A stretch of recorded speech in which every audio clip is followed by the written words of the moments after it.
All right. Good morning. Nice to be back. All right. God is good. And all the time, yeah, indeed, He is a good God who cared so much for each one of us. He brought us here for us to worship Him again. Every Sunday, we used to do that as part of our way of expressing our love also toward Him who created us with His special purpose. I heard that you are now positioning yourselves in building a church. Amen? And I heard you are raising fund for this to be realized. Ganyan ba yung plano nyo? Is that what you are trying to picture out? Ganda sana, no? All right. Yes, we are to build a church together in love.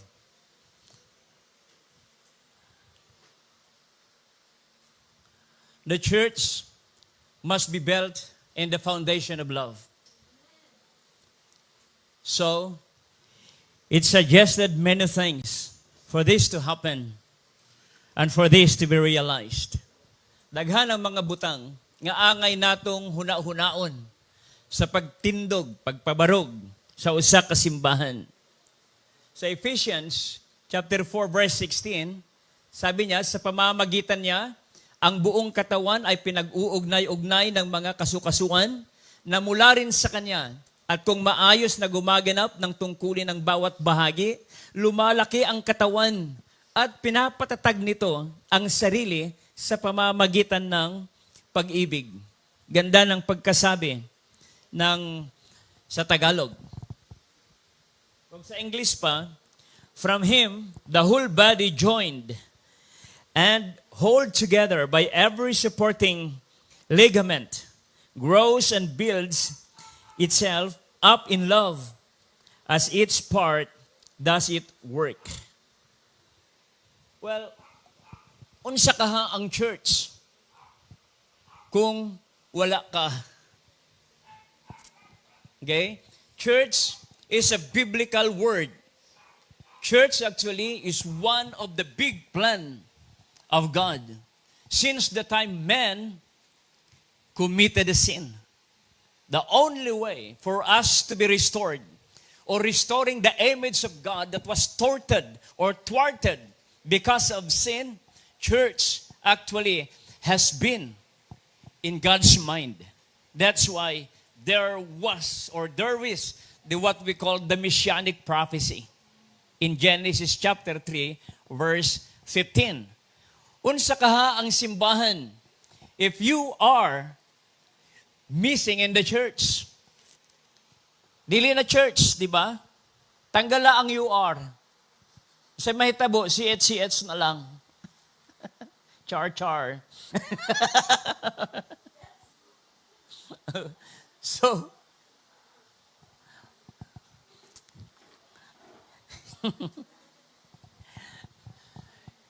you are not supposed to be missing in the church. Igsuon, you are needed. You are important to complete the church. As a church, you have entrusted a talent or a gift from God for you to use for His glory and for His honor. Wag mong ipagkait. Ano mang ipinagkatiwala ng Panginoon sa iyo, use it for His glory. Life is too short for us to spend on earth. Gamiton nato na para sa atong Ginoo. Well, kung kita magtinabangay, ang ingon, nagadako ang lawas. Nagadako. The body of Christ will grow. Ang atong dream will be realized because together we build in love. May mga problema usahay. In the church, we are not actually here to compete. We are here to complement. We are here to work together. In building a church, na ay mga importanteng mga butang, nga angay nato mahibalan, o angay nato nga huna-hunaon. What is that? In building a church, we need to have the blueprint. We need the plan. And then, unsa pa? We need the blueprint.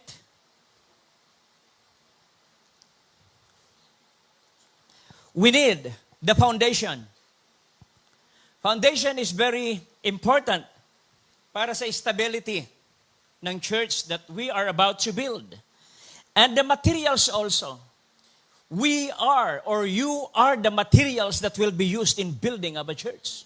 So you are not supposed to be missing.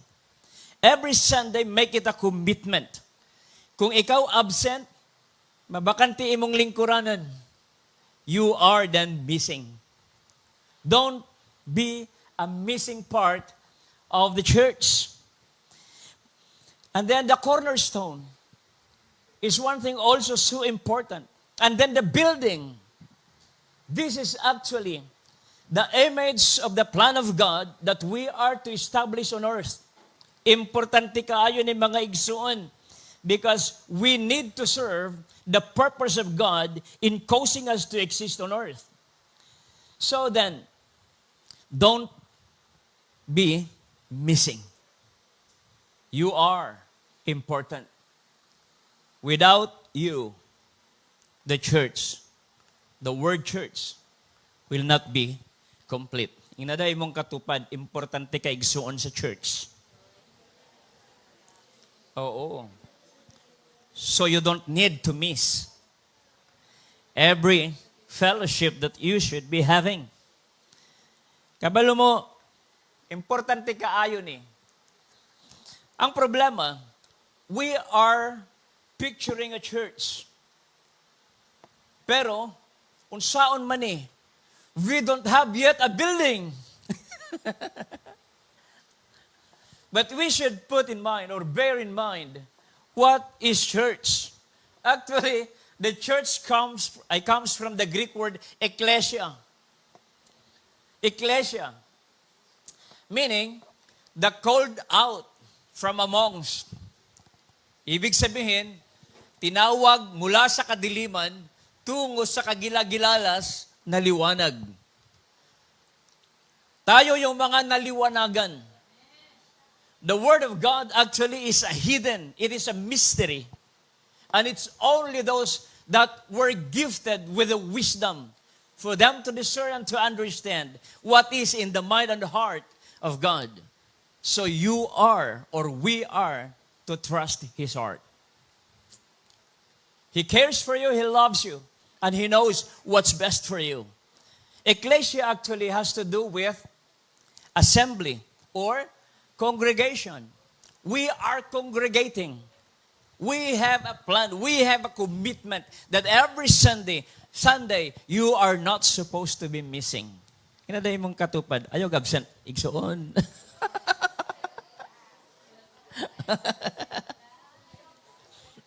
We need to complete always the church for God to see us united in love. In love ta sa Ginoo. So, ang ingon sa Bible, Matthew 16:18, sinasabi ko sa inyo, ikaw ay Pedro, at sa ibabaw ng batong ito ay itatayo ko ang aking iglesia, at ang kapangyarihan ng kamatayan ay hindi magtatagumpay laban sa kanya. I know you are tested. But the church that is founded in Christ, never will it die. Amen? Magpadayon ni. Because our God is an eternal God. And He promised us to be spending with Him in eternity. Because God placed in our hearts eternity. Ecclesiastes 3. Alright, kayo ngang lahat ang iisang katawan ni Kristo at bawat isa sa inyo ay bahagi nito. So you are an important one. Don't be missing in the church. Ephesians 4:16, sa pamamagitan niya ay buong katawan ay pinag-uugnay-ugnay, kasu-kasuan na mula rin sa Kanya. At kung maayos na gumaganap ang tungkulin, ang bawat bahagi, lumalaki ang katawan. At pinapatatag nito ang sarili sa pamamagitan ng pag-ibig. What made you united? What made you fight the good fight of faith? Is it not because of love? So hard for us to love the kind of love God has for us. Because of the love of God, we learn to love each other. Kabalo mo, usahay, mas closer pa ang relasyon sa mga church members kaysa sa ilahang pamilya. Yeah. Mas maka-open ka pa sa imong isig kamiyembro sa church. Usahay kaysa sa imong igsuon mismo. So then, importante kaayo ni. It is not the luksong dugo, biological luksong dugo that matters. It's the blood of Christ that matters most. So we need to know where we are going to spend our eternity then. Building together in love suggests connection. Importante, we need to get connected with each other. Mag-connect mga igsoon. We need one another. Kinahanglan nato ang usag-usa. We need the connection. Ibig sabihin, we can only work together if we are connected with each other. Scripture clearly says na sa Genesis chapter 2 verse 18, sinabi ng Panginoong Yahweh, hindi mabuti na mag-isa ang tao. Bibigyan ko siya ng isang angkop na makakasama. Angkop na makakasama. To complement. So, ibig sabihin, you are not designed to live alone. You are not supposed to be living as an individual. We are social being. We need each other. And that one thing we should accept. Na ay mga time, naka-install ang wire ng electricity. Pero it will not work if it will not connected sa power. Hindi yan useful ang mga suga if it will not be connected sa main line. So, ibig sabihin, if we get connected with the Lord easily, we can get along with our brothers and sisters. We need to get connected, mga igsuon. Ayaw pag inusara. Buti pa sabot ni ini, it is like being built into a building. It is like being joined into a body. It is being attached to a vine. It is being born into a family. Mauna siya. Sa pamamagitan niya ang buong katawan, pinag-uugnay-ugnay. So, we need to know nga importante ang matag-usa ka nato. Ephesians 2:22, dahil din sa inyong pakikipag-isa sa Kanya, kayo man ay sama-samang itinatayo bilang tahanan ng Diyos sa pamamagitan ng Espiritu. Why we come into this place? Anong nag-aadto man ta diri every Sunday? It is because this place, we dedicate this to the Lord. We need to make this a house of prayer wherein we can also please God whenever we are in to this place. We dedicated the place for the Lord. So ito yung ating tipanan. We always long to have our date with God in this place. Dili dapat nato siya indyanon. always be here to meet your God. O nang disiplina na we need to practice in life. Committed te eh. Committed. Dili committed. Okay. So, ibig sabihin, Ephesians 2:19, sa makatuwid, hindi na kayo mga dayuhan o taga-ibang bansa, kundi mga kababayan na ng mga hinirang ng Diyos at kabilang sa kanyang sambahayan. We are a family. We are a family. Mga kinsa may magtinabangay, but we.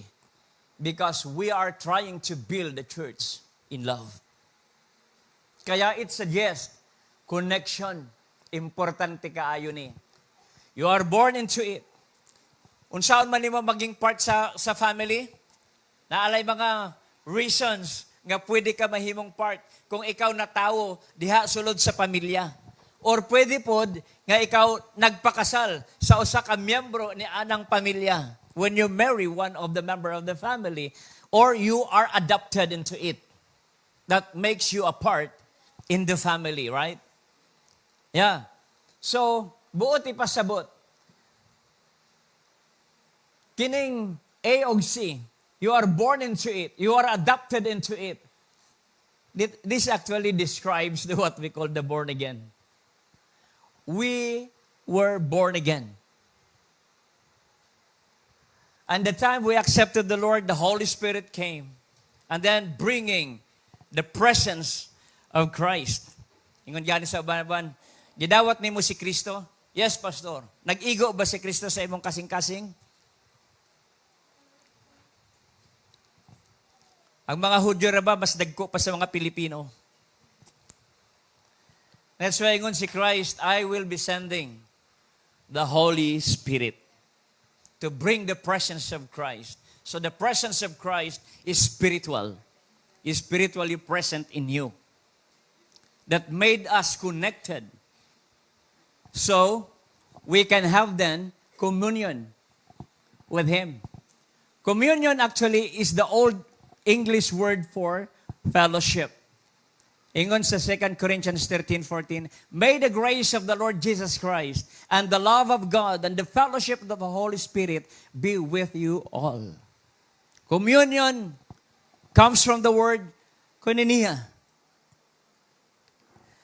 Yeah, it can also mean partnership. It can also mean fellowship. It can also mean participation or sharing. Koinonia. Mauna siya. Koinonia is the practical expression of self-giving love. Mauna ang hinungdan nga why we are close to each other bisag dili ta magparyente sa dugo, but through the blood of Christ that made us united and have that feeling of mutuality. And we also have the life manual, the Bible. And then Christ connecting each other for us to maintain communion. Sa pamamagitan niya, ang buong katawan ay pinag-uugnay-ugnay. Paulit-ulit yan. Tandaan natin ito.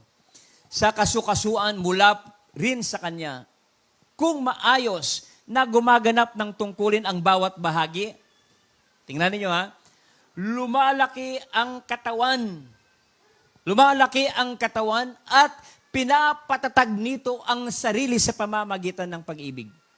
What made us strong? Love.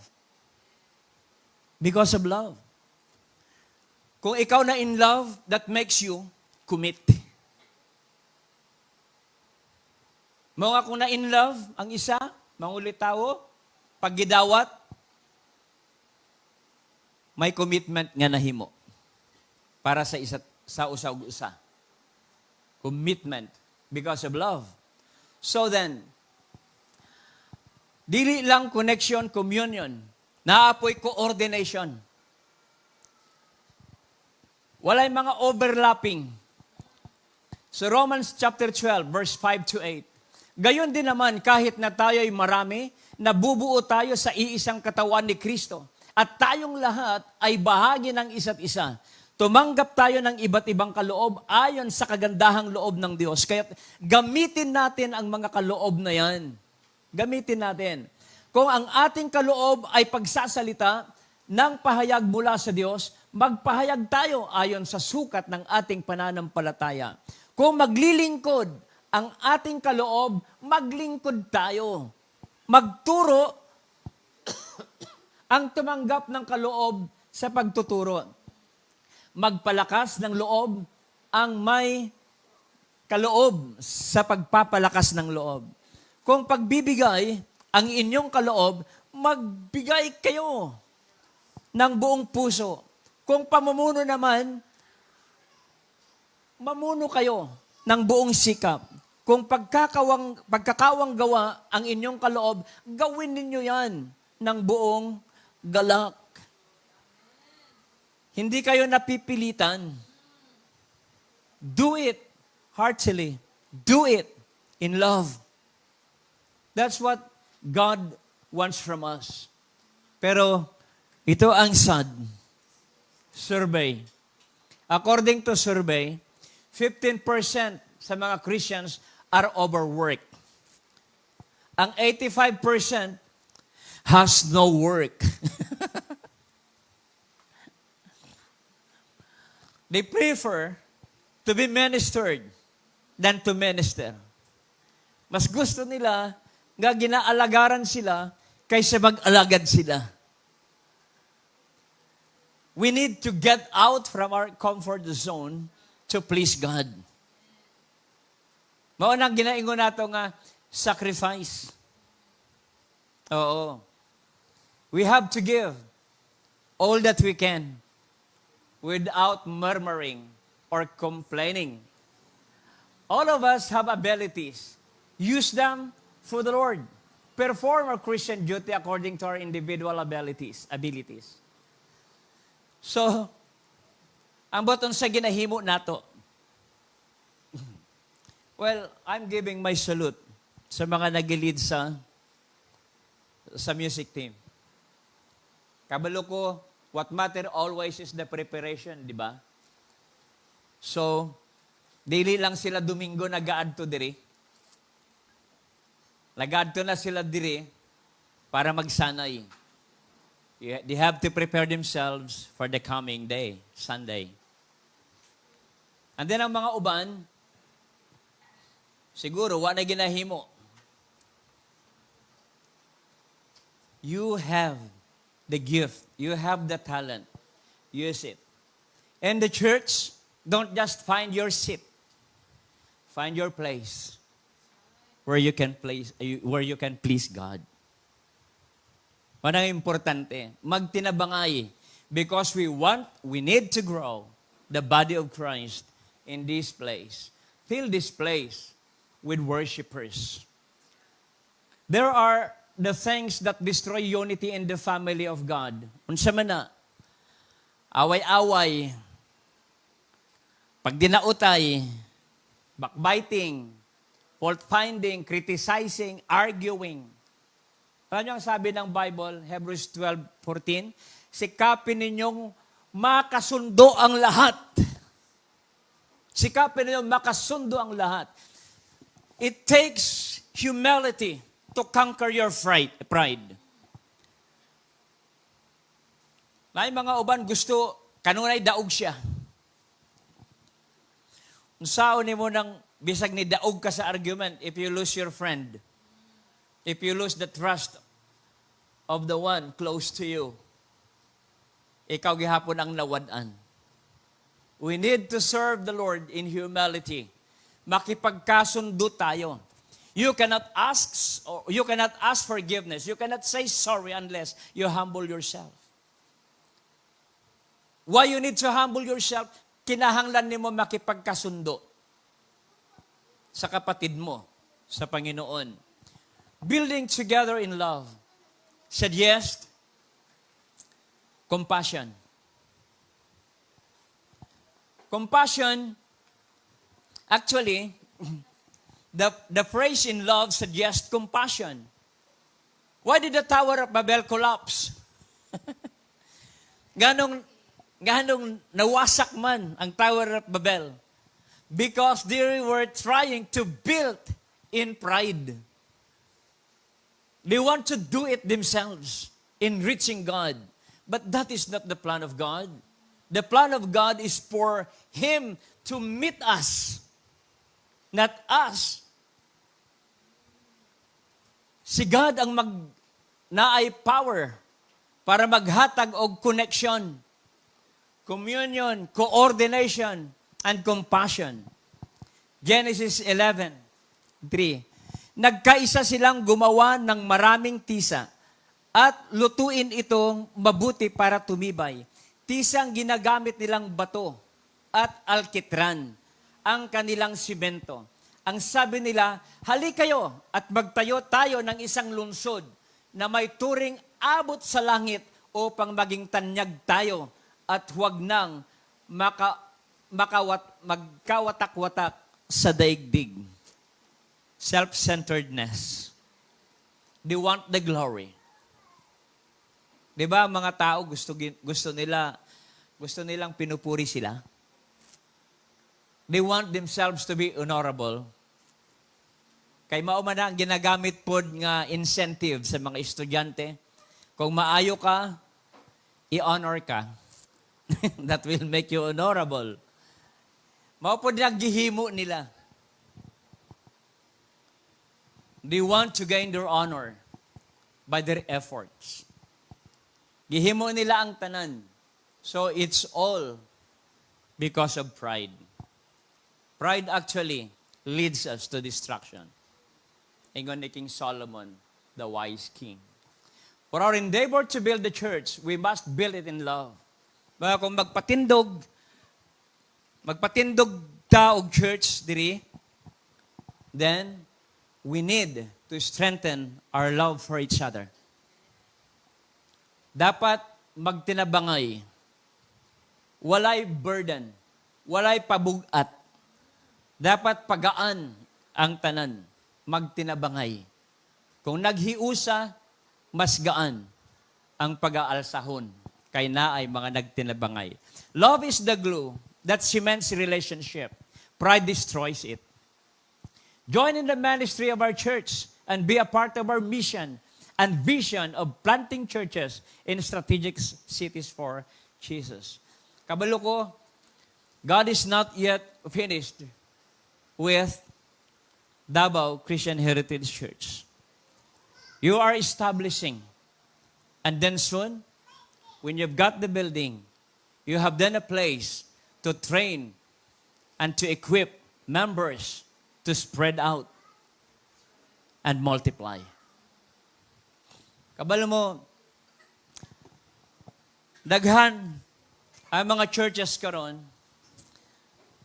Ito namin dito sa Manila, naadto mi dito sa usa ka barangay, Pintong Bukawi, San Mateo, sa Rizal. Ang gihimo namo, gi-organize namo ang kuan. Gi-organize namo ang mga pastors dito. So, na-organize. PAM. Pastors, PAM. Pastors and Leaders Movement. I-organize na mo to. Kunya, lisod man i-organize ni mga pastors. Kinahanglan po ang backup. So, gi-organize ang pastors' wives. Ito may sa campsite, naga-meeting para na ay neutral ground. And then pagkahuman, na-organize na ang mga pastors' wives. Ingon na ako, we need to organize our pastors' kids.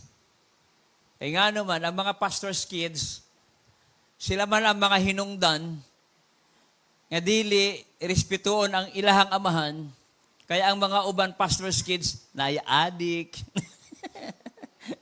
naay palahubog. So, ingon ako sa mga pastors, we need to unite our family in the Lord. In the Lord.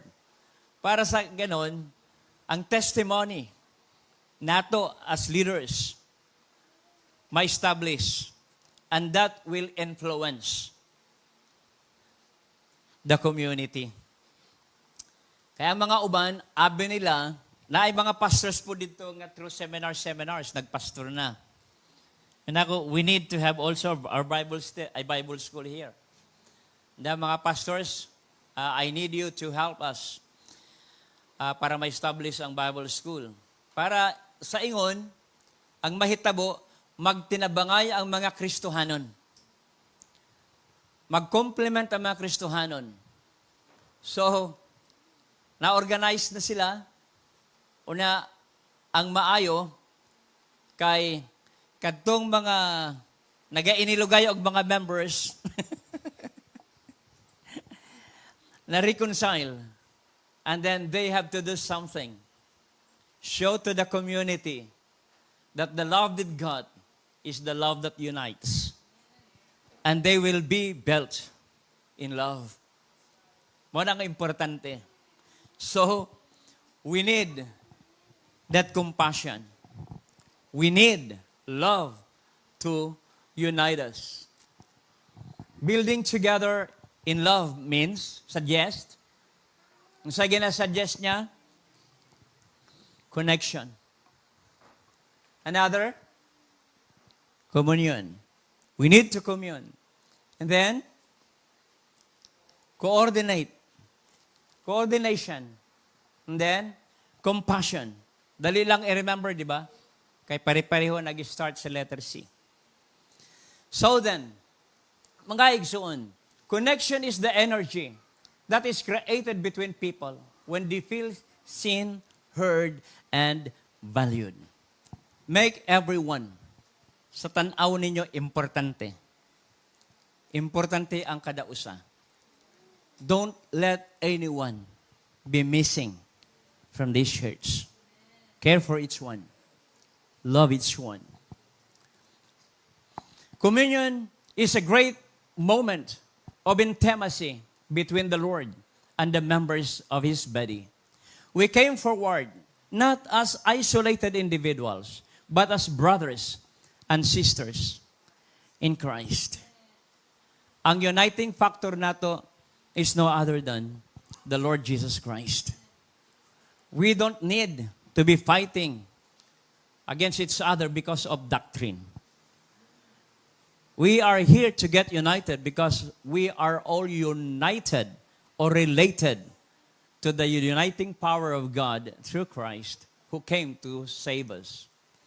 If you still wonder the true meaning of coordination, synchronization, and teamwork, ibig sabihin, you have not understood your own body. Kaya ang imong lawas, tanawa, magkalain-lain nga mga parts pero naga-synchronize, naga-coordinate. So you need. Kaya sa inggungan nila ako, you don't need to compete with each other. Ay, si Juan, dapat ano ang gihimo. Nabatian niya, ay, nasaktan na po siya. Magtampo siya. Following Sunday, absent na siya. Di na ako magsimba diyan, naaman dihan si Juan. Tungod lang sa tao, nadamay ang relasyon sa Ginoo. You see? Let's build together. The church in love. Compassion is the heart that never stops loving others. It is like a wellspring that never runs dry. Don't just come to church. Become the church. The church is not a building where we gather. The church is the people who gather in Christ's name. That's why we are all here, because of Christ.